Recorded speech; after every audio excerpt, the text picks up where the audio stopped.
Breakfast of Champions barbecue chips.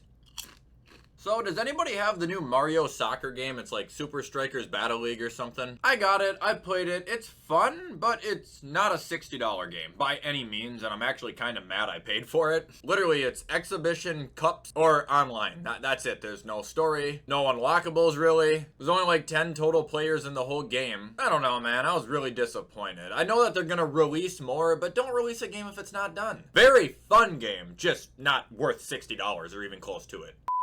Alright, anyway, what is going on, guys? Welcome back to another video. Happy Thursday. Today's video, we're going to be making more enemies because just like I gave you my top 32 NFL quarterbacks, we're going to do it with the running backs today. I'll have to explain a couple things as we get into it, so really quick before we start the video, head over to gfuel.com, use code WyattzWorld, save yourself a discount on any G Fuel products. Alright, let's get into it.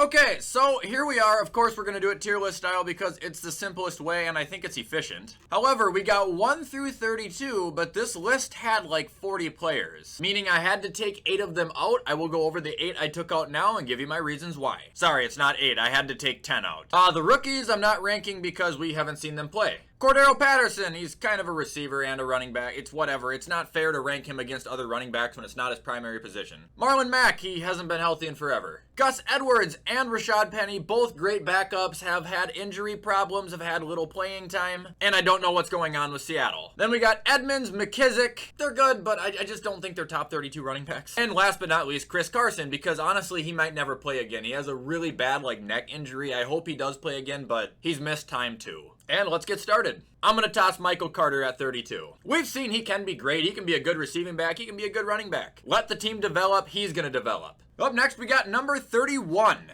Probably Clyde, honestly. He is talented. He can still be great. I don't think he's horseshit, but I think as a first-round draft pick, what was expected from him, he hasn't nearly lived up to. But I bet you this year he's going to see an increased role without Tyreek Hill being there. Up next at number 30, probably Miles Sanders. I will be honest, he has good production when he runs. I think he averaged over 5 yards a carry last season. But when it comes to scoring points and honestly just given opportunities, he doesn't do or have a ton of either. Probably giving him some unnecessary hate. I think he could be decent, but right now he's probably at number 30. Moving on, we got number 29. Gotta be Devin. Devin Singletary is just kind of a weird guy to talk about because he's shown that if he is given chances, he can be fantastic at just about anything. But he's on Buffalo. They're not a run-first offense. And he's going to be splitting with James Cook anytime he is out there. Moving on to number 28. Saquon. What reason would I have to put him any higher than 28 right now? Seriously, give me one reason. 37th in the league last year with rushing. 3.7 yards a carry, I think 2 touchdowns. Piss and moan all you want, he's been fucking garbage. Moving on, 27, James Conner. I know, a lot of you guys are shitting your pants. He had a ton of touchdowns last year, and that was fantastic. But if you look past that, as an actual running back, other than being in the red zone, he wasn't that great or productive. This isn't exactly a bad spot for him, but this is just me saying probably take everybody on the list over him if I was building a team tomorrow. And moving on to number 26, probably Melvin Gordon. Another good running back, and he's actually productive, but kind of flip-flop from James. He just doesn't score 15 times a year. Scored 8 times, which is still great, but I'm pretty sure, if I was a betting man, Javonte Williams is going to take up 75% of the snaps there, meaning Melvin Gordon's just going to drop, but he's still very useful. All right, 25, J.K. Dobbins. He was crazy good 2 years ago, and then he missed all of last season. People don't understand how good he actually was. 2020, 134 attempts for 805 yards, 6 yards a carry, and 9 goddamn touchdowns. You imagine if this fucking guy stays healthy and plays a whole year? He's gonna cause some shit, bro. Come back and come back strong. Moving on, we got number 24, A.J. Dillon. Quadzilla, dude, he's a beast. He's got tremendous power. He's been in the league for 2 seasons. 2020 was real slow. 2021 started to pick it up. I imagine his role as a running back is only going to increase. And I think his numbers are going to increase along with it. Number 23. Man, he's taken a big tumble on my list. I used to have him in my top 10, but we're going to go David Montgomery. I still believe he is a 1,000-yard rusher. If he wouldn't have missed time last year, he certainly would have been. He's going to get you 7 to 9 touchdowns as well. He's a very, very solid foundation to have in your backfield. But the problem is, his offense fucking sucks, and so does his team. He's going to do as good as he can. Khalil Herbert's going to do as good as he can. But at the end of the day, they're Chicago Bear running backs who are in bad situations, and it's going to be hard to shine. Moving on, we got number 22, Elijah Mitchell. He appears to be consistent. He appears to be productive. He also appears to be able to catch the ball significantly well. The only thing that creeps me out is that it's San Francisco and they tend to just alter running backs left and right. So I hope that he doesn't get caught in a committee. I want to see him shine. Moving on, we got number 21. Oops, I made a mistake already. Fuck. Okay, let's fix this. Cam Akers, I am going to put at 25 and move all the other guys in front of him, Dobbins, Dillon, Montgomery, and more, or Mitchell, sorry, all up one spot. So the thing about Cam Akers, and the reason I can put him at 25 above some of these guys, is because you're right, he hasn't played a lot at all. He's been hurt majority of his short NFL career, but we got to see glimpses of it in 2020. I know last year he wasn't too good after his Achilles injury, but he can be an explosive power back. And I hate to bring college into this because it doesn't really matter, but his final year at Florida State was the year he had like 1,200 rushing yards and 14 touchdowns. I do think he's going to shock people. Anyway, now we can move on to number 20. Sorry about that hiccup. So number 20, I've got DeAndre Swift. He's pretty much like Austin Eckler. He's not going to rush for 1,000. Well, he could, but he's not given, the chances because a lot of the times he's also receiving. He's elusive. He's fast. I think he is going to be a massive part of the Lions' success if they have any going forward. All right, number 19. Simply just due to opportunities. Tony Pollard. I think I tweeted the other day I thought he was like top 15, and it's debatable, but it's hard to put him above some of the guys when I'm looking at him dead in the face. We can all agree Tony Pollard should not be a backup. The guy's as quick as the speed of light, and he's as productive as they come. I just want him to get a starting job somewhere. Right now, he's 19 for me. Moving on to 18. 18 is Josh Jacobs for me. Josh is a good running back. I think everybody's aware of that. Last year, he did miss a couple games, and it kept him under 1,000 yards, which might mean he's, falling down to some people. But to me, I'm just more worried about the system he's in now. They're going to be going more for the pass than the run. And previously with Josh Jacobs, I feel like they were handing the ball off a fuck ton. But not only could this save his health, but I think it actually could buff his, yards per carry and stuff, since they're not going to be as reliant on handing the ball off to him like they have been previously. And number 17, James Robinson. I want to have James in the top 10. And last year when he got to play, he was fucking great. Urban Meyer, I've said this 1,000 times, ruined his year. I mean, we can look at James and have this stupid fucking debate all day. The guy can catch, the guy can run. James is a hell of a talented player. He literally just got fucked last year. Moving on, we got 16. I'd probably take Fournette here. I've given him appraisal, and I used to shit on him. I still do shit on him, honestly. But ever since he's been playing with Tom Brady, he physically, mentally, emotionally has been a better player. I just think that we probably have seen our cap with Leonard Fournette. I don't think he's going to do any more than what he's doing right now, which is great, but not enough for me to put him in top 10 or anything like that. Moving on, we got number 15. This hurts, but Antonio Gibson. He is just like Christian McCaffrey. A lot of people, including Ron Rivera, a man who has coached both, has said. He had 1,000 yards his rookie season. He would have had 1,000 yards last season, but he had a cracked fucking shin. And I understand people are going to be like, oh, you say Saquon plays hurt and he sucks. Saquon didn't rush for 800 yards and 11 touchdowns last year for a bad year. He's elite. He's great at everything that they have him do. He's like a Micah Parsons of offense. Moving on, we got number 14. We're going to go Damian Harris. 900 some yards and 15 touchdowns last season. The guy was literally looking like Nick Chubb. Shitty thing about him is he's a Patriots running back. I don't think he's going to be anybody's first thought. Now, it does certainly look like he will be the number one going forward, but certain games, that's just not the case. You don't need to do that, Bill. This is your guy. He is fantastic.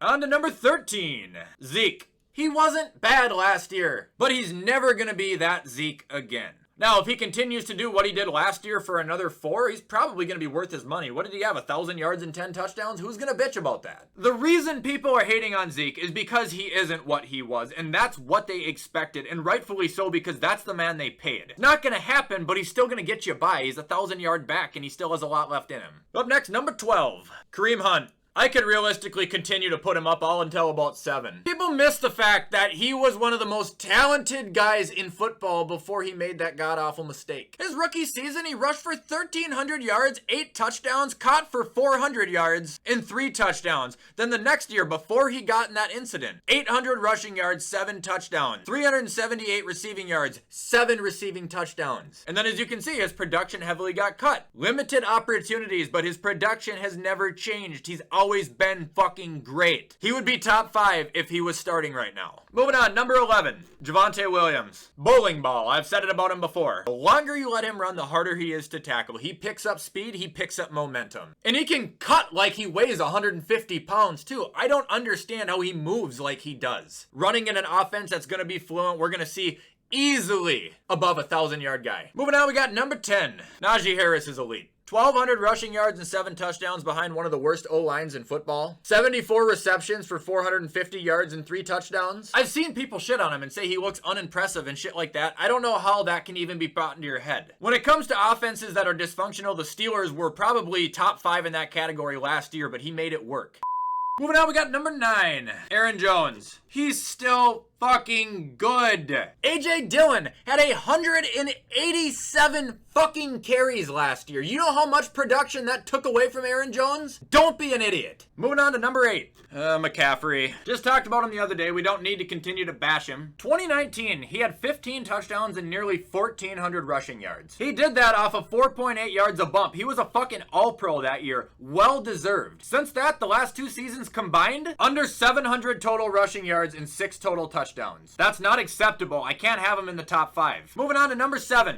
Kamara. He's one that you gotta look at a little bit differently too. He doesn't rush for the most, but he does catch for a lot. And if he gets cooking as a running back, we've seen it against the Vikings, there's literally no stopping this guy. They don't have an answer for him. The only thing, kind of like McCaffrey, just not as significant, he's never played a healthy full season. 3 games, 13 games, 9 games, 10 games, 10 games. Those are all games started, but imagine if he played a full year. Crazy good dual threat, but he misses time as well. Moving on to number 6, Eckler. And kind of an ongoing trend, just like Kamara, he's not gonna run for a ton, but he's gonna catch for a shit ton. This guy was like an unsigned free agent. It's insane. Last year, I think he was arguably should have been in the MVP conversation. 900 rushing yards, 12 rushing touchdowns, 647 receiving yards, and 8 receiving touchdowns. Now, if he can continue to do that for another 3 years in a row, there is gonna be people who have very good arguments for him to be the best running back in football. All right, top 5 and number 5. Probably go Mixon. He showed last year that without Giovanni Bernard and in good health with a good team and a quarterback that knows what the fuck he's doing, that he is indeed that guy. 1,200 yards and 13 rushing touchdowns for Joe Mixon, a career high in both categories. Number 4, Dalvin Cook. Best worker on his feet in the league. There's nobody better at cutting. There's nobody better at making DBs look like fucking idiots. He's going to see an increase in receiving. I think his running is going to remain about the same. Maybe Madison will get a little bit more. But if he can stay healthy, we're really going on to the trend with people staying healthy here. He is arguably the best running back in football. It just depends on what you're looking for. Moving on to number 3, Jonathan Taylor. Really wish he would have found a way past the Jags that last game, but I'm not going to hold it on him too much. 1,800 rushing yards, 18 touchdowns, 5.5 yards a bump. That is unbelievable. Is he gonna do it again? We don't know. Moving on to number 2, Derrick Henry. Look at this shit. 2018. 1,000 yards, 12 touchdowns, and that was the year I think he broke out mid-season. 2019, 1,500 rushing yards, 16 rushing touchdowns. 2020, 2,027 rushing yards, 17 rushing touchdowns. And then last year, in 8 games, threw up 937 yards and 10 touchdowns. Looks like somebody made him on a video game and they're just trying to boost his stats as high as they can. Honestly, I don't even know if I can do that shit in Madden. He is a giant, and if you want to bring him down, it's going to involve your whole game plan and everybody on that team. And number 1, yep, I'm going to do it, Nick Chubb. Are his stats better than any of the last 2 I named? No. But at bare minimum, he has had 1,000 yards and 8 touchdowns since he entered the league. One of those years, he damn near hit 1,500 yards, but an issue with Nick Chubb, and it's the same thing I've been saying with a lot of these guys like I've pointed out, he does miss a couple games a season, and it hurts him. But healthy, there isn't a running back I would want over Nick Chubb. He has one of the biggest hit sticks in the game in real life. You get in his way, he's gonna flatten you like an iron. This guy bosses D-lines around and moves them like tidal waves. He's the best in the league, in my opinion. And that, guys, is my top 32 NFL running backs. Alright everybody, that is where we're going to end it for the day. I hope you enjoyed this video. Let me know where you disagree in the comments. I'm sure there's going to be billions. Anyway, as always, I had a ton of fun making this video. Show support in any way you can. You guys know I appreciate it. Everything I just said, I'm going to hop off and get this shit edited so you can watch it on time. I hope you all have a fantastic rest of your day. And as always, I will see you in the next video.